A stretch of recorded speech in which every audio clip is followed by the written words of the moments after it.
James, you mentioned earlier that if people aren't satisfied with the choices, that they should get involved themselves. And I feel like we've seen a lot of support for third parties this election, but people still consider third parties a wasted vote. If we continue that mentality, we're just going to continue with a two-party system. So what are your thoughts on third parties? How should people look at those? I was thinking about this a couple weeks back.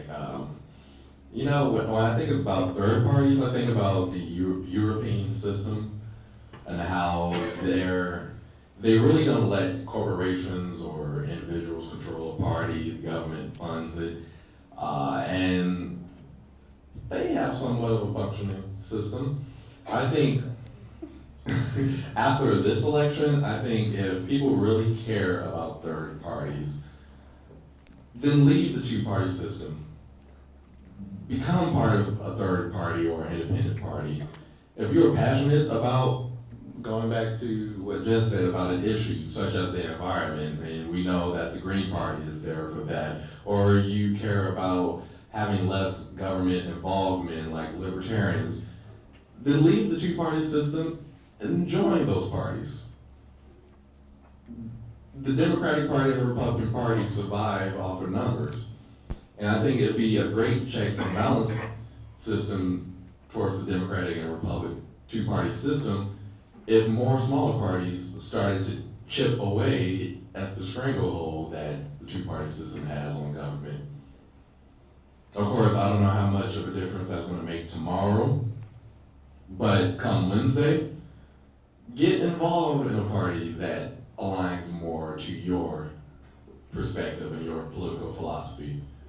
But also remember too that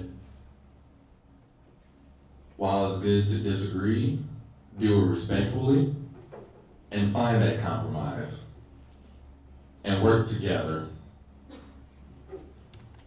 I think third parties are good for increasing dialogue. Sometimes third parties make me feel uncomfortable as a political critic or a media critic because the ideologically pure kind of philosophy that they espouse sometimes doesn't translate well to pragmatic politics.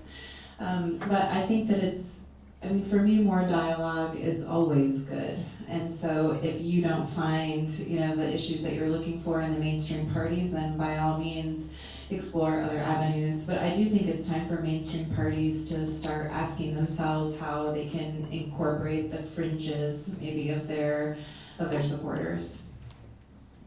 If we're talking about races like senator races where they have district, third party might make sense in certain districts.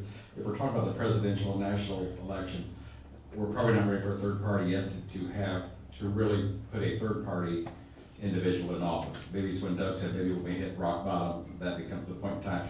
But some of the rules that are in place, I can't remember exactly what it was, but was it Johnson, that gentleman was running one of the third party for president? He had to have about 12% of the polls across before he could actually participate in the debate, so he was completely shut out of the process. So, if a true third party is going to be there, but James said, there's too much money that sometimes goes into the Republican and the Democrats and all these special interests and the ad that they're able to put out there, and that's got to be reined back somewhat, but the playing field's got to be leveled out a little bit too, because part of it's just, my theory on politics, a lot of it is just strictly name recognition.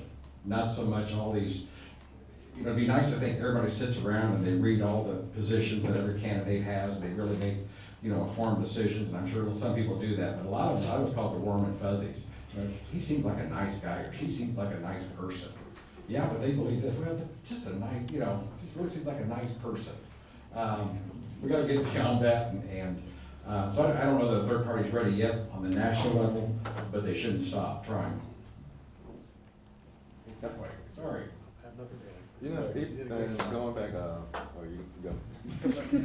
Hey, look, taking a trip down history, I was just watching when I got Hulu finally, the race to the White House and how President Lincoln got that. Then the Republican Party started off almost like a third party, and I think they, to that point, they started off taking seats on the lower levels and working their way up, and eventually their first candidate, which was successful, their first successful candidate was probably the one person who saved the country, and that Abraham Lincoln. So I think there's a strong possibility of third-party candidates there. They need, I think their focus needs to start on taking up seats in Congress or seats at the state house level and showing that they're capable of governing just as well as Democrats and Republicans. As well as we want somebody that governs as well as the Democrats and Republicans. I may not leave the party, but I look forward to it. Do either of you have anything?